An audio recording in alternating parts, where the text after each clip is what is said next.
Salut, c'est le Rewind, un Rewind hors série. Alors, vous n'êtes pas sur la rapline, mais vous n'êtes pas loin d'être sur le code, puisque l'invité, c'est Mehdi Maizi. Mehdi Maizi, Monsieur Rap 2020 et consorts, qu'on a découvert avec l'ABCDR du son, et qui a fait son chemin depuis. On va parler de sa carrière, de ses goûts musicaux, et puis de plein d'autres choses aussi. Donc, le mieux, c'est de commencer. Allez, go!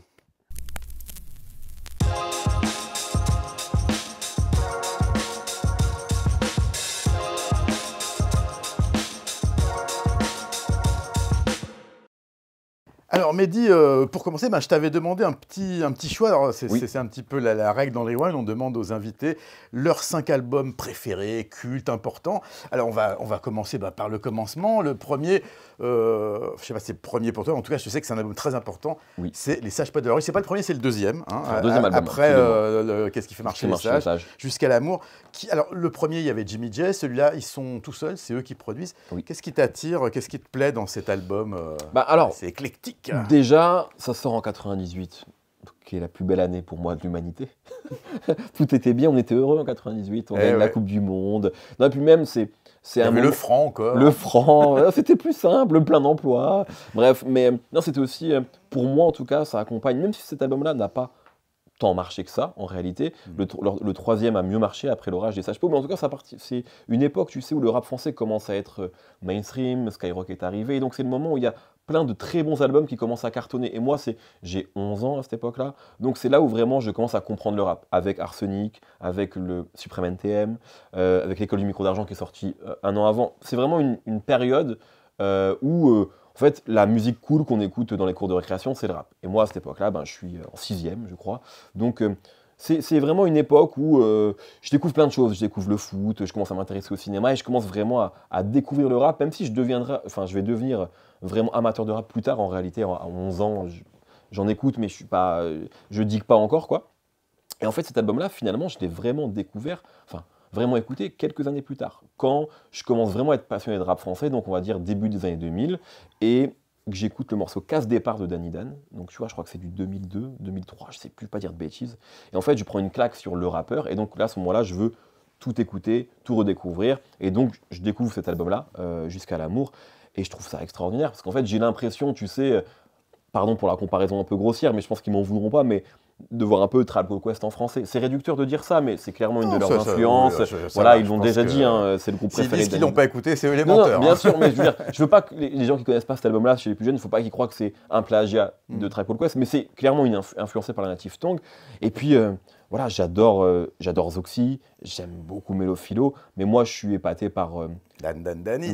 La facilité de Danny Dan. Et il y a un de mes morceaux préférés de rap français dessus, c'est Des voix dans ma tête, qui est un solo de Danny Dan, qui a été ma sonnerie de téléphone pendant très longtemps, à l'époque. Bébé, je n'ai pas pris l'habitude du crime, des petits délits pour que la frime. Non, ici on carbure à la rime. Si le rap ne payait pas, j'en ferais quand même, car j'aime l'art, j'en ai jamais marre, je traîne tard. Et voilà, c'est juste Danny qui est virtuose, quoi. Et il y a toujours un truc, tu sais, moi je pense que ce que je préfère dans le rap, c'est, c'est des rappeurs un peu qui ont du style, tu vois. C'est ce que je recherche. En fait, j'ai envie de voir des mecs plus stylés que moi, mieux habillés que moi, plus riches que moi. Même si c'est pas vrai, je veux acheter ce rêve-là. Là, en ce moment, j'écoute beaucoup un mec qui s'appelle Untrill, dans un style différent, mais qui est complètement dans cette tradition de rap, ego trip, mais bien faite, tu vois.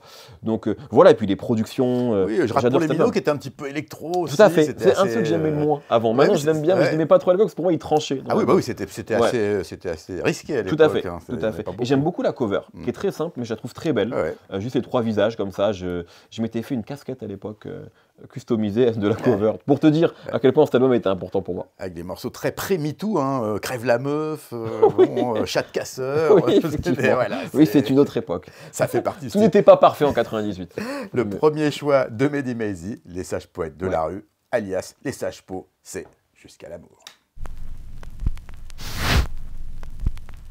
Toujours avec Mehdi, le deuxième Rewind. Ah oui, ça c'était aussi pas mal. C'était sur le premier album. Ouais, premier album, voilà. Oups là, attends, il y a plein de trucs, voilà, c'était assez amusant. Mais on va rester pour ton deuxième choix, on va rester dans le rap US et le meilleur. Alors c'est pas l'album, c'est encore mieux, c'est la version collector avec plein de singles.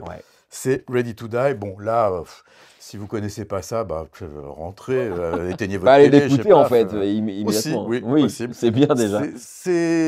Alors ça, j'imagine que tu le découvres un petit peu après, Oui, forcément. pareil, je vais pas Parce que, mentir. Ouais. sorti en 93, où là, tu étais un Exactement. petit peu Oui, oui, je suis jeune pour trop petit apprécier pour comprendre ouais. Gimme de Loot, tu vois, en Voilà. 93. Mais ouais, non, en fait, c'est un peu, comment dire, c'est pas très original de dire Ready to Die, quoi, mais en fait, pourquoi je le cite? Déjà parce que c'est très bien, mais c'est surtout parce que c'est là, quand je l'écoute, je me dis, ok, j'adore le rap. En fait, je comprends que j'adore le rap en écoutant cet album-là et en écoutant Biggie sur Things Don't Change, donc la piste 2 après l'intro. Remember back in the days when niggas had waves, Caselli shades and corn braids, picture pennies, honeys had the hot top jellies, shooting skelly, motherfuckers. On est au début des années 2000, donc le son n'est pas du tout celui de Ready to Die. Tu sais, les prods d'Easy Moby qui sont géniales pour l'époque, mais quand tu écoutes ça en 2001, c'est l'époque où on rentre dans ces Chroniques 2001, c'est Shady Aftermath, le Jimmy de Rockefeller. C'est une autre époque, c'est presque le début aussi du Dirty South, etc. Et en fait, et moi j'écoute évidemment les rappeurs stars de l'époque, quoi. J'écoute Eminem et Nelly à ce moment-là. Et en fait, quand j'écoute Biggie, donc je l'achète aux États-Unis, bon, ce qui est con parce qu'il était trouvable à n'importe quel Leclerc hein, du coin. Ouais, mais quand même, Mais je l'achète voilà. à Chicago en voyage avec le lycée. Et en fait, je l'écoute là-bas. Et j'ai l'impression vraiment de me dire, ok, je sens que j'écoute un truc à l'ancienne, mais je comprends. Enfin, c'est-à-dire que je comprends le groove, je comprends le rythme, et là je me dis, pourtant j'écoute un truc que je suis pas forcément censé aimer, qui est pas de ma génération, mais la manière dont... En fait, c'est un peu le même effet que j'ai eu quand j'ai découvert sur le tard 456 de Kool G Rap ou les Big Daddy Kane. En fait, t'écoutes des trucs qui sont vieux, c'est pas du tout le son avec lequel toi t'as grandi, et pourtant ça te parle. Il y a suffisamment de technique et de Exactement, style pour les mecs sont en avance. Tu vois, un jour j'avais lu un mec avait dit oui, Kool G Rap, il rappait à la fin des années 80, tu vois, comme on rappe 10 ans plus tard, et Maradona dans le foot, c'est un peu pareil. C'est des gens qui sont en avance et qui en fait changent un peu le truc. Je pense que ça a été ça avec Rakim aux États-Unis, etc. Et moi, Biggie, j'ai vraiment. En fait, il y avait tellement de groove, tellement de facilité, tellement de technique que ça me parlait comme si ça venait de sortir. Alors que je voyais que c'était daté dans les productions. Mais voilà, Machine Gun Funk, je trouve ça phénoménal. Juicy, qui est un morceau d'ailleurs que Biggie n'aimait pas, mais heureusement qu'il l'a mis dans l'album. heureusement quand qu'il même. l'a mis. C'était il faut le dire, même si voilà, c'était une bonne idée de Puff Daddy, ça, Oh, voilà, on peut le de dire, faire, maintenant, de faire un single. C'est pas parce que c'est un Puff sale Daddy. type que c'est un mauvais producteur. Exactement. Donc il a eu raison de forcer sur ce morceau. Voilà, non, c'est vraiment pour moi, il est super important parce qu'il me donne un autre amour du rap, en fait. C'est-à-dire que tu vois, c'est là où je commence à comprendre un peu les rimes, la technique, les flows. C'est avec Biggie. Et en écoutant Biggie, je comprends pourquoi j'aime autant Eminem. Parce qu'en fait, à l'époque, j'écoutais Eminem parce qu'il est connu. Mais je me dis, putain, il est trop fort. Mais j'arrive pas à l'expliquer. Parce que je connais rien au rap, en fait. C'est juste la star de l'époque. Et quand j'ai l'impression, en tout cas, de comprendre la virtuosité de Biggie, je me dis, mais en fait, c'est pour ça que j'adore Eminem. Parce qu'il est vraiment de cette trempe-là, en fait. Ouais. Il est, Lui aussi, il a beaucoup écouté, je pense. qu'il a Exactement. saigné cet album, ouais. Donc, ouais. Alors, tu vois, ça c'était un peu après, moi, Oui, Money Prime. sur Life After Death, ouais. Alors, pour info, tu vois, dédicace de Puff Daddy. Bon, ben, je sais pas si on en reverra une autre. Ah, ouais, tu peux pas, il faut le cacher, celui-là, maintenant. Et oui, mais regarde celle-là. C'est la maman. Ah, Eh oui, qui yeah. était venue en Donc, promo. t'as rencontré la... Eh elle ouais, avait fait de la promo Madame Wallace. Ouais, Elle a fait de la promo à quelle Paix à époque? son Pourquoi âme. Pour le film ou... C'était, je sais plus, c'était pour l'album posthume, je pense. Ok. Enfin, voilà. Mais tu sais, c'est marrant parce que tu sais, dans Rock et Folk, magazine où je travaille, il y a une rubrique qui s'appelle Mes disques à moi et la question rituelle, c'est Beatles ou Rolling Stones. Dans le rap, ça Biggie ou serait... Tupac. Voilà, exactement. Donc je pense que là, la question, elle est vite répondue, comme on Oui, disait oui. avant. Après, je pense comme dans le rock, je pense qu'on peut aimer les deux groupes. Moi, j'ai aussi beaucoup écouté Tupac. Mais c'est vrai que dans ma vie quotidienne, Biggie est plus présent que Tupac. C'est vrai, je dois le reconnaître. Notorious B.I.G. pour ceux qui aiment les collecteurs. Voilà, là C'est beau, ça. c'est l'album en 45 tours. Oui, c'est un format que les moins de 20 ans ne peuvent pas connaître ou même Alors, comprendre. même que les moins de 30 ans, Même, oui, de oui. 40. Les C'est moins, un format les d'un moins, autre voilà, temps, voilà. Exactement, une Mais autre c'est époque. magnifique. En tout cas, un grand album choisi par Mehdi Maizi, mais pas seulement.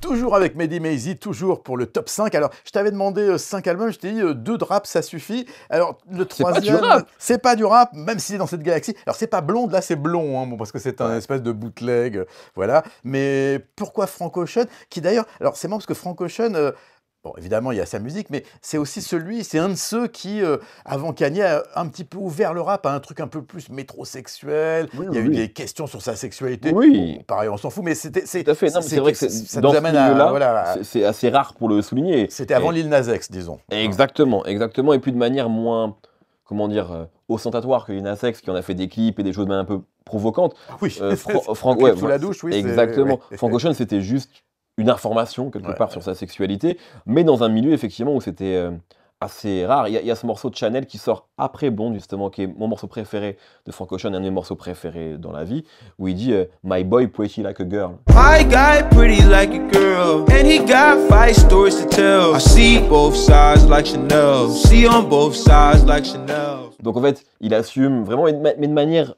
jolie, quoi, presque poétique. Voilà, c'est comme ça qu'il le dit, en fait. Et non, j'adore cet album-là. Alors moi, en fait, je découvre Frank Ocean comme beaucoup avec l'époque Hot Future. Il était rattaché, proche en tout cas de la galaxie Hot Future, qui est, j'aime bien Hot Avec Future. Tyler, Avec toute la Tyler, Earl bande, Sweatshirt, enfin toute ouais. cette équipe-là. Et d'ailleurs, il fait un couplet rappé pour le coup sur le morceau Oldie de Hot Future, où là, c'est Frank qui rappe, mais je le découvre vraiment après avec Channel Orange en tant que chanteur.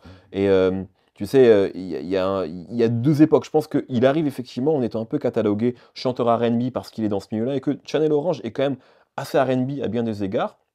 Et quand il sort Blonde en 2016, en août 2016, on imagine que ça va être du R&B. En fait, c'est autre chose. C'est pour ça que je trouve que c'est un album intéressant pour moi et que ça permet de faire la transition avec le reste, c'est qu'il est à la croisée de plusieurs genres. Et d'ailleurs, c'est intéressant aussi de la sortie, puisqu'il sort Endless avant. Tu te souviens de cette sortie? Parce qu'en fait, il fait en sorte de... il a un peu changé l'industrie. C'est le début du streaming en 2016. Et il doit, si je dis pas de bêtises, il doit encore un album à Universal. Et donc, pour s'en débarrasser, il sort Endless, qui est un truc assez intéressant, mais chaotique, d'ailleurs, qui est vendu avec lui, qui est en train de couper du bois pendant 24 heures en vidéo, en streaming, c'est n'importe quoi. Et on se dit que c'est ça l'album de Frank Ocean, et sauf qu'après, il sort en exclusivité sur Apple, l'album Blonde. Et donc, il a un peu mis une douille à Universal en se libérant d'un album qui n'était pas vraiment l'album pour sortir son véritable album, moyennant sûrement un gros chèque en streaming. Donc c'est quand même un moment dans l'industrie où après, les labels ont eu très peur des exclusivités aux plateformes qui se faisaient un petit peu, tu sais, à l'époque quand le streaming est arrivé et qui a un peu déréglé le marché. Et voilà, moi j'adore cet album-là parce que je le trouve... je trouve que Frank Ocean n'a jamais aussi bien chanté que cet album-là. Et puis moi, il m'ouvre aussi à d'autres choses, à des choses un peu plus rock, un peu plus alternatives dans la musique. Pour moi, c'est pas un album de R&B, encore moins un album de rap. C'est un album vraiment, j'ai même pas envie de dire de pop, ça veut pas dire grand-chose, mais en tout cas qui est à la croisée de plusieurs genres musicaux. Il y a un de mes morceaux préférés, c'est Ivy, qui est vraiment un morceau qui me bouleverse à chaque fois. In the halls of your hotel, arm around my shoulder so I can tell how much I'm into you, man, to say. Il y a beaucoup d'émotions à chaque fois. Tu vois, il y a vraiment un truc, c'est un des rares. Tu sais, je pense. Alors, tu me diras si c'est vrai pour toi, mais quand tu écoutes de la musique depuis longtemps, à mon petit niveau, des fois, tu as un peu plus de mal à être surpris ou à être ému. Oui. Il y a des patterns, tu sais, des choses un peu mécaniques. Ouais. Lui, à chaque fois qu'il ouvre la bouche, quoi, pour dire quelque chose, il se passe quelque chose. Tu vois, il y a un truc vraiment presque physique, d'émotion qui se passe, et c'est assez rare, je trouve, d'être encore surpris quand tu écoutes des albums un peu tous les jours. Donc, c'est pour ça que ça, c'est un disque super important pour moi, et je pense que je le préfère à Channel Orange. Mais il est pas très très généreux en concert, il passe pas souvent. Non, il est pas généreux, et la dernière fois qu'on l'a vu, je crois que la dernière fois c'est à Coachella, ça a été un petit fiasco, quoi. Donc, Un artiste de scène, quoi. c'est pas un artiste de scène. C'est vrai que c'est pas là qu'est sa force. Moi, je l'ai jamais vu, mais les gens qui l'ont vu, même quand il était venu à Paris, gardent pas un souvenir impérissable de ça. Mais c'est un artiste, je pense, assez emblématique de la décennie passée, quoi. Voilà. En tout cas, ça, c'était le choix numéro 3 de Mehdi, Blonde, avec un E, mais là, c'est la version spéciale.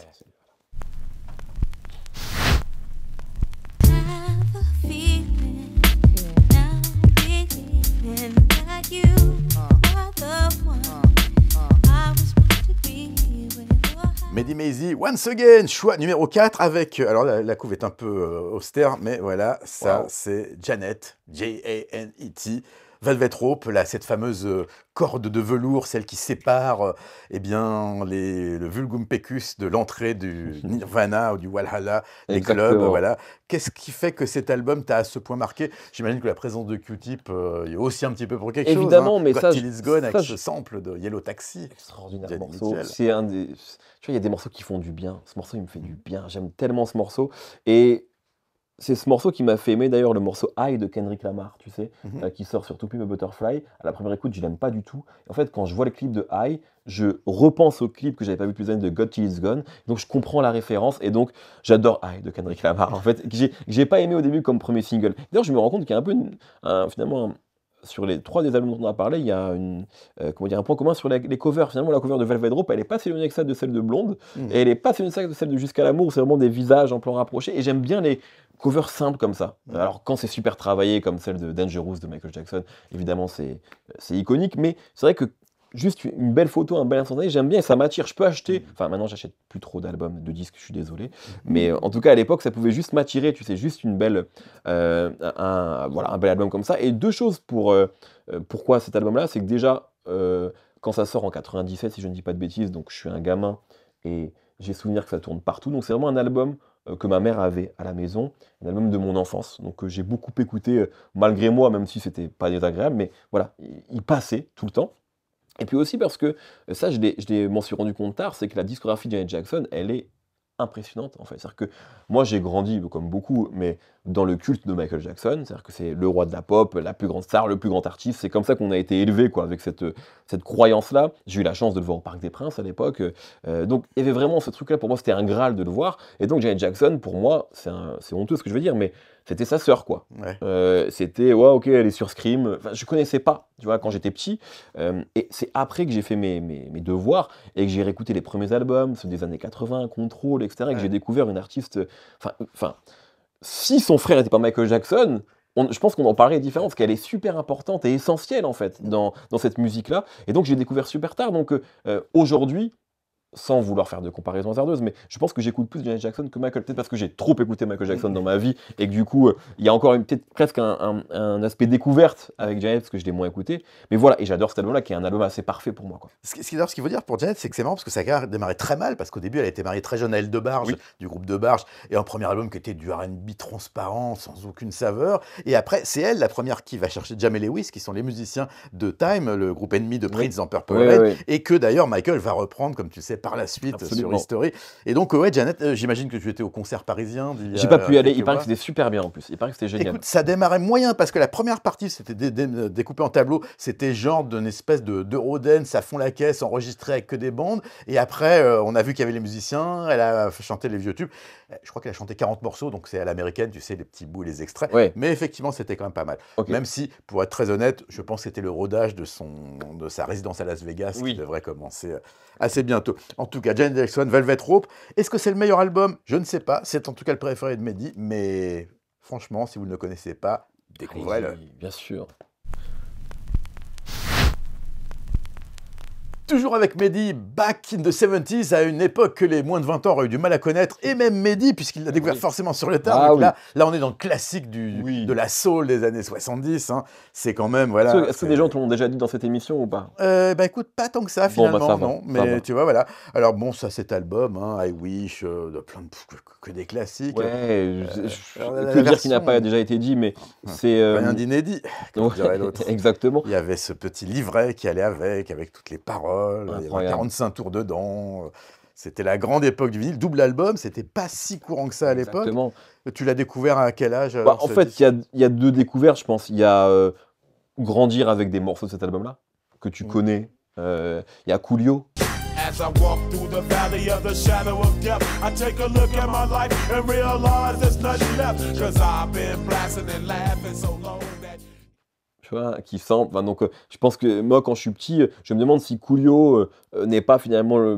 C'est pas mon premier rapport avec Stevie Wonder. Je me pose la question. Enfin, ma mère avait plutôt bon goût, faut le dire, mais elle avait beaucoup de best-of. Elle n'avait pas forcément les albums Stevie Wonder ou de Marvin Gaye, mais elle avait des best-of. Et donc, ils passaient ou je les écoutais. Donc, je connaissais plusieurs morceaux de Stevie Wonder. Mais sans savoir que ça venait de tel album, etc., sans connaître sa carrière. Et donc, je le découvre, l'album en tant que tel, je le découvre tard. Je le découvre, je pense, 2015-2016. Tu sais d'ailleurs, tu citais Coolio, évidemment, c'est Gangsta's Paradise, mais tu sais que ça n'était pas le premier à utiliser ce son. I Am. Exactement, Tam Tam de l'Afrique. Bien sûr, Tam Tam de l'Afrique, absolument, tout à fait. Mais j'ai découvert après, parce que de la planète Mars, l'album d'I Am dont tu parles, je ne l'ai pas écouté en 91. Les hommes enchaînés subissaient les douloureuses lamentations de leur peuple opprimé. Et chacun d'entre eux, en lui-même, se doutait qu'il partait pour un voyage dont il vais pas mentir. Sans Donc blague. je l'ai écouté dans les années 2000, donc je connais, j'ai grandi avec Coolio qui était un tube. Mais effectivement, tu as raison, c'est important de le dire. Eh oui. IAM l'avait samplé avant, à une époque où on pouvait sampler. Et d'ailleurs, Shuriken m'avait dit en interview qu'ils avaient demandé l'autorisation à Stevie Wonder, qu'il avait eu pour pas cher du tout, parce que Oui, le c'est thème, vrai, j'avais le vu thème ça. du morceau l'avait touché, parce que c'est quand même un morceau sur l'esclavage, Tout à c'est un fait. solo de Shuriken, qui est un morceau effectivement assez émouvant du premier album. Et il y a ce Pastime Paradise, moins mis en avant que Coolio, Oui. qui lui a Ah, sorti. Coolio, il y va à avec fond. lui, alors là, c'est genre, Ah hop oui, là. oui. Mais c'était, ouais. On parlait de Puff Daddy un peu, c'est un peu la comme Ouais, voilà, Puff Daddy, c'est ce qu'il ça. fera Voilà, après quand il prend Diana Ross. C'est plus un sample, c'est une reprise. Voilà, exactement. Mais voilà, j'adore. Et puis j'aime aussi l'idée que c'est un album qui cartonne, mais qui arrive presque tard dans la carrière de Stevie Wonder. Il a fait plein d'albums avant, en fait. Donc c'est aussi presque un message d'espoir pour les artistes. Quoi. Je sais plus s'ils sont combienième, c'est pas, c'est 13e ou 17e, Ah oui, je sais plus, il y a un truc oui, comme bah, ça. comme il a commencé à 12 ans en même Oui, temps. oui, donc, c'est vrai, il c'est a eu vrai, le c'est vrai. temps de- Mais je veux dire, c'est pas la balancer l'album. trajectoire. Enfin, aujourd'hui, je pense que c'est une des dernières légendes absolues qui est encore en vie, si on est vraiment de cette époque-là. Genre, c'est ultime. Je veux dire, sa carrière, elle est pas aussi. Tout n'est pas parfait en termes de succès, etc. Et cet album-là marque vraiment, je pense, le changement où il bascule dans une autre dimension, où l'album est extrêmement attendu. Et voilà, et puis après l'album, bon, c'est Très innovant aussi, avec beaucoup de Exactement. synthétiseurs. C'est un des premiers à utiliser Exactement. des sons incroyables. Non, c'est parfait et voilà. Moi, je l'ai aussi écouté à un moment. Bon, pour tout te dire, je sais pas si je l'ai déjà dit, mais le jour où je demande ma femme en mariage, on écoute cet album. Donc, il est aussi associé à ça, tu vois. Et le jour de mon mariage sort Blonde Frank Ocean. Donc, je l'écoute le lendemain. Il y a Donc, beaucoup de voilà, styles. il y là, a- dans tout voilà. ça. Donc, c'est aussi forcément des albums du coup qui sont importants à ce moment-là. Mais voilà, moi, c'est vraiment ce moment-là où je découvre. Je pense que quand j'écoute ça, je comprends pourquoi Stevie Wonder, en fait. Pourquoi on en parle comme ça. Parce que, encore une fois, vraiment, moi, je suis né en 86, donc j'ai vraiment grandi avec. Voilà, c'est Michael Jackson, quoi. Tu sais, et Prince. Et donc. Et puis les années 70, 60, enfin, je connaissais moins forcément. Donc j'ai fait ce travail-là un peu tardivement, quoi. J'y connaissais que les best-of. Et donc quand j'ai commencé à écouter les albums de Stevie Wonder, j'ai pris évidemment une claque. Mais c'est marrant parce que tu écoutes ces albums-là, tu as l'impression de connaître tous les morceaux. Mais en fait, quand tu écoutes l'album en entier, tu comprends autre chose. Puis tu découvres aussi quelques morceaux que je connaissais pas. Il y a un morceau que j'adore, pardon, je me permets, Village Ghetto Land, tu vois, qui est extraordinaire, que je connaissais pas avant d'écouter l'album. Et voilà, donc c'est extraordinaire. Voilà. It's a bloody scene. Killing plagues the citizens. Tu l'as acheté en 76 ou pas? Non, Ah, putain. un petit peu plus tard quand même. Ça aurait été Ouais. incroyable. Ah ouais, j'aurais bien aimé, mais non. En tout cas, voilà, c'était le 5e choix de Mehdi Maizy. Songs in the Key of Life, c'est Stevie Wonder. Who else?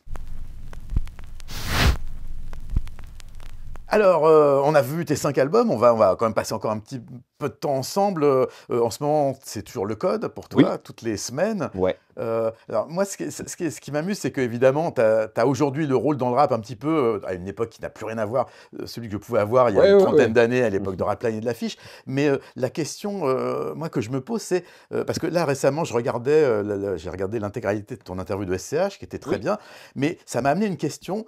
Tu sais, souvent, on entend, oui, Mehdi Maizy, il aime tout le monde, tout ça. Mais par exemple, quand il se passe quelque chose comme ce que c'était quand même important, l'histoire qu'il y avait avec SCH, cette fusillade, ce type qui est mort, est-ce que c'est volontaire? Est-ce que tu ne veux pas parler d'autre chose que l'album et tout ça? Parce que c'est vrai qu'on pourrait se dire, bon, bien sûr, ce côté Michel Drucker, très très gentil et tout. Non, pourquoi est-ce que tu vas pas vers des terrains un petit peu plus... Ça peut arriver de le faire. Alors, par exemple, là, je sais pas, donc je vais taire le nom de l'artiste parce que je sais pas quand ça sortira, mais là, j'ai parlé, je sors d'une interview juste avant avec un artiste qui, on a parlé de choses assez deep, assez dures, où il parlait de tentatives de suicide, etc. Donc pour le coup, je m'autorise à aller ailleurs que sur l'album quand c'est important et que ça raconte quelque chose sur l'album. Là, pour tout dire sur SCH, il y avait une volonté aussi de sa part de parler de l'album et de pas forcément revenir là-dessus sur quelque chose quand même qui a été compliqué, de pouvoir remettre peut-être de l'eau sur le feu, etc. Donc de l'huile plutôt. De l'huile, absolument de l'huile sur le feu, oui, de l'eau, oui. L'eau, ça va. Oui, l'eau ça va, c'est bien même. Donc de l'huile sur le feu, et je pense que ouais, c'était surtout, donc effectivement tu peux te dire, oui mais on va quand même en parler, on doit en parler. Moi je décide de respecter cette volonté-là et de ne pas aller sur ce terrain-là. Je sentais en fait qu'il y avait, ils savaient que l'interview, forcément, quand SCH prend la parole, c'est un peu regardé. Donc je pense qu'ils avaient vraiment envie qu'on se concentre sur l'album. Et j'ai décidé moi de suivre ce truc-là, mais je comprends ta question qui est plus large que ça. Et sur oui le ton de Mehdi, etc. Moi j'ai toujours assumé ce truc-là c'est pas forcément parfait, mais en tout cas, effectivement, je suis là pour parler essentiellement de musique, et je considère que les artistes en face, ils me doivent rien, quoi. J'interviewe pas des hommes politiques, j'interviewe pas des gens que je paye avec mes impôts. Donc en fait, je suis pas là pour les piéger. Ça veut pas dire que je ne peux pas les mettre en difficulté, ça veut pas dire que je peux pas mieux faire mon travail que je le fais aujourd'hui, hein. Je peux me remettre en cause, mais en tout cas sur le ton, on va dire bienveillant et plutôt complice même que je peux avoir, ça c'est quelque chose que j'assume et qui pour moi d'ailleurs est une technique d'interview. On dit oui, Mehdi il est trop gentil. Je suis pas forcément tout le temps gentil et trop gentil dans la vraie vie. C'est une manière aussi d'interviewer les gens et d'essayer de les mettre à l'aise pour essayer d'avoir quelque chose derrière, quoi. Et ça plaît d'ailleurs au public qui est généralement assez client de tes interviews. Oui, Souvent, oui.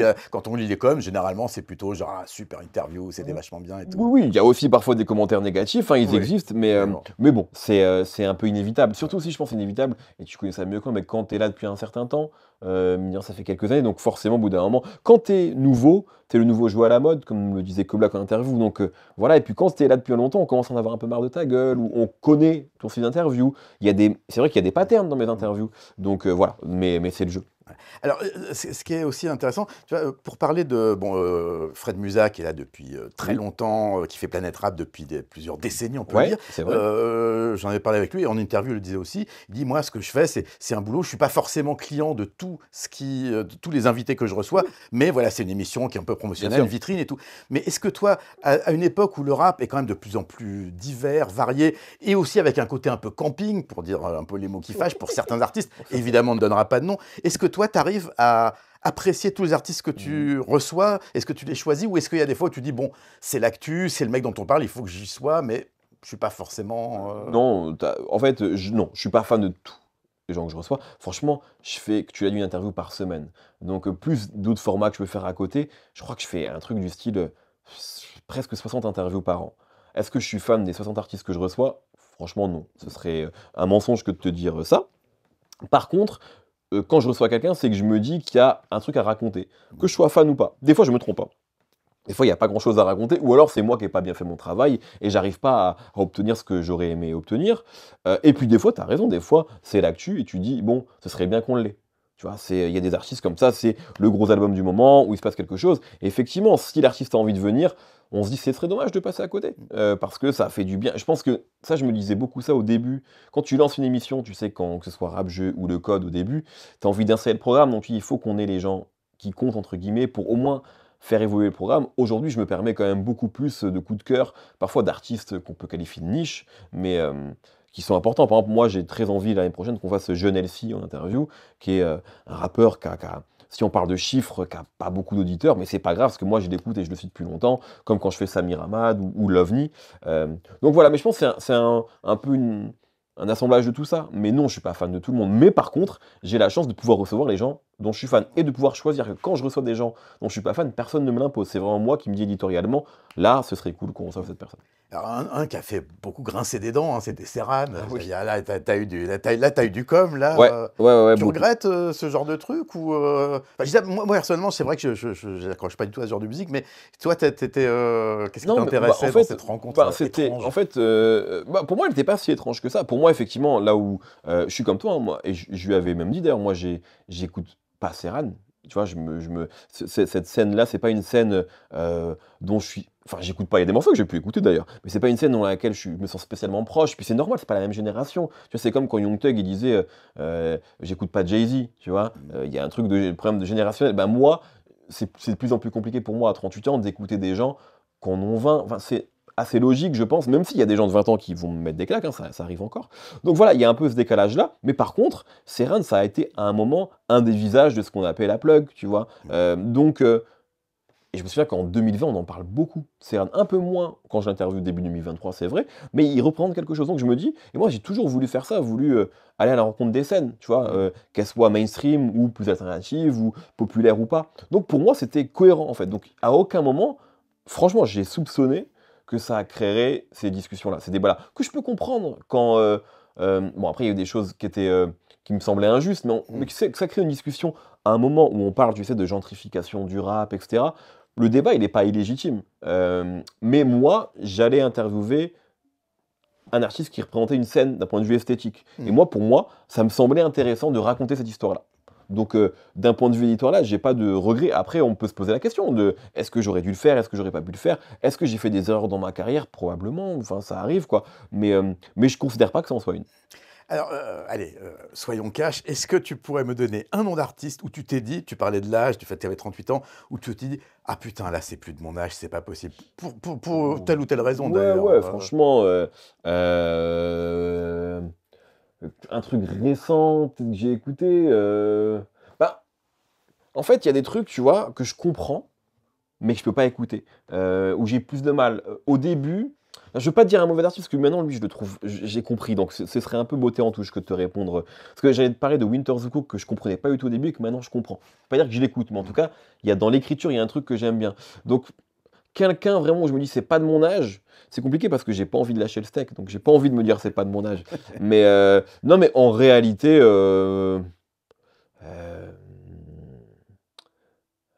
qu'est-ce que je peux te dire?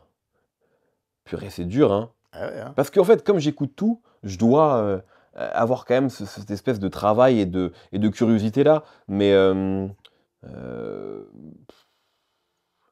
ça, je cherche un nom. Ben, je pense qu'en vrai, putain, faut que je sais pas en fait. Non, bah si, je vais te dire quelque chose. Si, en fait, par exemple, là, il y a un des rookies de l'année, c'est Lamano 1.9, qui est vraiment un des gros artistes de l'année. Et pour le moment, au moment où on se Qui est parle, en featuring sur l'album de Dino, c'est absolument ça sur le morceau D-Block Afrique, et j'aime beaucoup ce morceau d'ailleurs. Mais en fait, lui, quand je l'écoute, je me dis pas que c'est pas bon, hein, vraiment pas. Mais je me dis que c'est pas de mon âge. En fait, c'est-à-dire que on est vraiment, il y a des générations d'écart. C'est comme, je m'étais un peu dit ça au début de Niska. Quand je me souviens, je vais écouter Charo Life. Et franchement, quand ça sort, je me dis, ouais, c'est pas le rap que j'écoute, c'est pas le rap que je comprends. Après, j'ai compris Niska, et maintenant, ça me semble bizarre de dire ça, puisque Niska est devenu pop, et peut-être que ça va être le cas avec la Mano, mais je pense que là, aujourd'hui, c'est normal que ce soit pas aussi immédiat pour moi que pour un jeune de 19 ans, qui vit la même chose que lui, qui s'habille comme lui. Moi, quand j'écoute la Mano au début, je comprends pas autant l'engouement qu'il y a autour de lui. Donc ouais, je te dirais ça, et pourtant, c'est vraiment un des gros du moment, quoi. Alors, je sais que tu écoutes aussi d'autres musiques. Je crois que la house de Chicago, ça t'intéresse aussi un petit peu. Ouais, T'écoutes, mais en fait, ça, c'est mon prochain terrain d'exploration. J'ai envie de connaître, parce qu'en fait, j'aime trop ça. Enfin, j'aime trop ce que j'en connais, mais je ne m'y connais pas, justement. t'as Donc, écouté quoi, genre les gros noms, ouais, les Louis, gros noms, mais j'ai trucs, besoin d'un mec qui s'appellerait Olivier Cachin et qui me ferait une liste de 10 albums à écouter. ça peut se faire. Ben écoute, voilà. Mais tu vois, cette house chaude là, j'ai besoin de ce truc-là. J'aime trop ça, ça marche à chaque fois sur moi. Et donc oui, j'en écoute, mais j'en écoute beaucoup, mais tu vois, là, j'en écoute comme quelqu'un qui s'y connaît pas. Je vais mettre des playlists, tu vois, les essentiels, tu vois, des trucs comme ça. Et c'est ça que je vais écouter. Mais oui, je sens que j'ai ce terrain-là en moi, quoi. Alors, ton actualité, c'est le code, donc hebdomadaire. Oui. Apple, où t'es quoi, rap Ouais, je m'occupe du rap. gourou. Ouais, rap gourou, c'est ça, exactement. Je suis le réel là-bas. Non, je m'occupe du rap là-bas. Le code review qui est bimensuel pour le coup. J'ai un podcast aussi qui est disponible partout qui s'appelle le Moscast ou qui est hebdomadaire aussi. Où on revient vraiment on digresse sur la pop culture au sens large. Mehdi et demi aussi. Mehdi et demi aussi, mais là, je sais pas si on va continuer en 2025, c'est 2025. Ouais, et Twitch aussi, là, je me mets sur Twitch de manière très active. Voilà, donc un peu tout ça, hein. On continue. Ok. Bah écoute, on est presque au bout de cette interview rencontre. Allez, on va faire un petit peu les Nostradamus. Comment est-ce que tu vois l'évolution du rap français, je parle, dans l'année ou les années qui viennent? Est-ce que tu as une petite idée de vers où tout ça nous mène? Je dis ça parce que c'est vrai que moi, ce qui m'étonne, c'est qu'on est passé d'une époque où l'accomplissement d'un artiste, le début de quelque chose, c'était faire la Cigale, par exemple, Ah peut-être oui, même oui. le petit Zénith. Maintenant, c'est tout de suite l'Accor Arena. Les salles sont pleines. Forcément, et ça, d'expérience, on sait que ça ne peut pas durer. C'est-à-dire qu'il y a Bien un sûr. moment où ça va Bah changer, oui. que ça soit une autre musique ou un autre style Ouais, qui va ouais. arriver, qui va en quelque sorte déclasser ce qui se fait aujourd'hui. Est-ce que toi, tu as une petite idée de comment ça pourrait évoluer, ce monde qui est devenu extrêmement... Enfin, aujourd'hui, on ne peut plus dire « j'aime le rap, point ». Tout à fait. C'était encore possible peut-être il y a 15-20 ans. Absolument. Aujourd'hui, ça me paraît difficile. C'est clair. Mais j'ai l'impression que c'est. De toute façon, tu l'as dit, c'est un peu cyclique. Donc là, on a un peu tous le sentiment que l'espèce de grande fête de dire le rap est numéro 1, la musique populaire, etc. Là, c'est encore le cas en termes de chiffres, mais c'est un peu le moment de la gueule de bois là. Tu sais, on a bien fait la fête, on a bien dit que c'est la nouvelle pop, etc. Et là, on se dit, bon, bah, les albums, est-ce qu'ils ressemblent un peu pas tous? Est-ce qu'ils ressemblent pas tous? Les festivals qui ne bookaient que du rap se disent, ah, mais en fait, ça remplit pas tant que ça. Enfin, ça remplit pas autant que ce qu'on voulait. Et pourtant, on book des rappeurs très très chers, ils remplissent pas notre journée. Donc, je pense que là, à mon avis, bah, la petite prédiction que je peux faire, c'est que les festivals de cet été, ils vont pas être full rap comme ils l'étaient là, ces dernières années. Voilà, il y a un truc, en fait, où on se rend compte que ça a été trop. Et je pense aussi que c'est trop d'albums, trop de sorties, trop de contenu tout le temps. Donc, je sais pas comment ça va se passer, mais en tout cas, je pense qu'il y a un trop-plein. Je pense que, et les auditeurs le ressentent aussi. Et c'est pas, je pense pas que ce soit une question d'âge de dire ouais, c'est bon, il y a trop de trucs. Je vois beaucoup de jeunes qui expriment ça aussi. Qui expriment un peu ce truc, là, ça fait trop. C'est trop d'infos, on passe vite d'un album à l'autre, d'un projet à l'autre. Je me dis, est-ce que le format album est encore pertinent dans ce rythme-là? Voilà, donc je sais pas, mais j'ai l'impression quand même que ça va être. C'est un moment un peu plus calme. Je pense qu'il y aura moins de superstars du rap et plus d'artistes, de stars de niche, tu vois, qui vont grossir, qui vont peut-être faire des Bercy, etc. Parce que elles sont de plus en plus populaires. Mais j'ai un peu ce sentiment-là qu'on a passé, tu sais, je pense que les PNL, Nekfeu, Damso, c'est un peu les dernières superstars du rap et que maintenant on va être sur quelque chose un peu plus des niches qui grossissent, quoi. J'ai un peu ce sentiment-là. Dernier truc, alors, on parlait tout à l'heure de tes débuts dans l'ABCDR du son. Alors moi j'ai des souvenirs de moments incroyables, enfin, notamment avec Yerim et Rof, là, Ouais. c'était sur Migos. Est-ce que toi, dans ces derniers mois, ça serait quoi un moment, un ou deux moments où tu as comme senti ce moment magique en interview, en rencontre, où il se passe un truc incroyable, où tu dis, ah ouais, ça c'est... C'est compliqué. Tu sais, je sais pas toi, mais comme je fais beaucoup d'interviews, je les oublie. Je t'assure, en fait. Des fois, on me dit: «Ah, Mehdi, elle était bien l'interview, vous avez parlé de ça» et j'oublie, qu'on a parlé de ça, je te promets. Mais non, cette année, peut-être un truc marrant qu'on a fait où il s'est passé un truc vraiment naturel, c'était la rencontre entre Caris et Paul Mirabel. Ça, c'était rigolo dans Mehdi et demi, justement. C'était un moment, assez fun, assez improbable et qui a vraiment fonctionné. Donc, c'était un moment vraiment, vraiment cool. Pareil aussi, en début d'année, on avait organisé une alors, ils se connaissaient déjà, mais une rencontre entre Chili Gonzalez et Sofiane Pamar, toujours dans ce format-là. Et c'était un moment vraiment, pour le coup, magique. Je parlais de magie, où les deux ont commencé à improviser au piano, et moi qui étais au milieu de tout ça, en leur posant des questions. Je pense que c'était le moment un peu le plus magique en interview que j'ai vécu cette année. Ok. Eh bien, écoute, Mehdi, je te souhaite en tout cas encore de longues années dans ce rap-jeu. Merci Par contre, beaucoup. l'émission, elle n'existe plus. Alors, Non, Ravu, ça n'existe plus. Enfin, non. Voilà. Red Bull, refaites ça, s'il vous plaît. Bon. En tout T'étais cas, venu en plus, toi. bah oui, j'étais venu, oui, Une j'avais fois, perdu une fois, au une fois, dernier. une fois. Ouais, avec Mac Taylor. Mac Taylor, exactement, Ouais, exactement. Et Rémi. Eh bien, en tout cas, merci d'être Merci passé à toi, sur le merci Rewind. On se retrouve très vite pour un prochain Rewind mensuel ou hors série. En tout cas, merci à Mehdi, merci à vous. Abonnez-vous, connectez-vous sur la chaîne sonvideo.com. Le Rewind, Mehdi Maizy, c'est fini. À bientôt. Et c'est plus Rapline, mais quand même, Tchaxo.